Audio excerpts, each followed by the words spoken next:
Le salariat est-il mort? Allons-nous vers une économie d'auto-entrepreneurs, d'intermittents, de freelance, capables de proposer leurs services dans un mode projet permanent? C'est ce que recouvre la notion d'uberisation.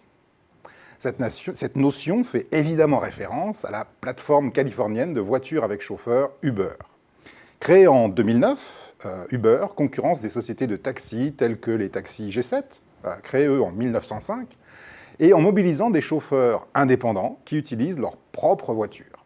De la même manière, Airbnb fédère des particuliers qui proposent leur logement vacant et concurrence ainsi les hôtels. Airbnb, créé en 2008, propose désormais plus de chambres que le groupe Accor, créé en 1967. L'agence publicitaire en ligne, Aika, permet à des créatifs de répondre directement à des annonceurs pour des tarifs parfois 100 fois inférieurs à ceux que demanderait une agence comme Publicis. C'est d'ailleurs Maurice Lévy, le président de Publicis, qui le premier a proposé le terme « uberisation » fin 2014.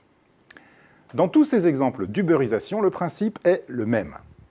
Des entreprises établies, fortes de leurs actifs, de leurs salariés, sont concurrencées par des plateformes qui fédèrent des individus qui possèdent leurs propres outils de travail et dont la compétence est évaluée par ceux qui les ont précédemment utilisés. On passe ainsi d'une logique de salariat à une logique d'indépendant. On passe du mode entreprise au mode projet. Or, le mode projet a de réels avantages. Il permet une beaucoup plus grande flexibilité, une meilleure innovativité, et il autorise le recours aux compétences les plus adaptées face à chaque situation. Au contraire, le mode entreprise, s'il assure une pérennité des relations, présente un inconvénient majeur. Même si vos salariés sont qualifiés, ils ne sont pas nécessairement les plus qualifiés pour chacune des tâches à accomplir. On ne travaille pas avec les meilleurs, on travaille avec ceux qu'on a.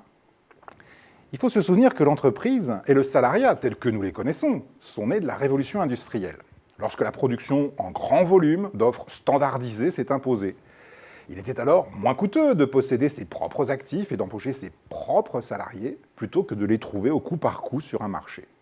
Karl Marx y voyait d'ailleurs une forme d'asservissement du prolétariat. De nos jours, du fait de la profusion des technologies de communication, cette équation s'est inversée.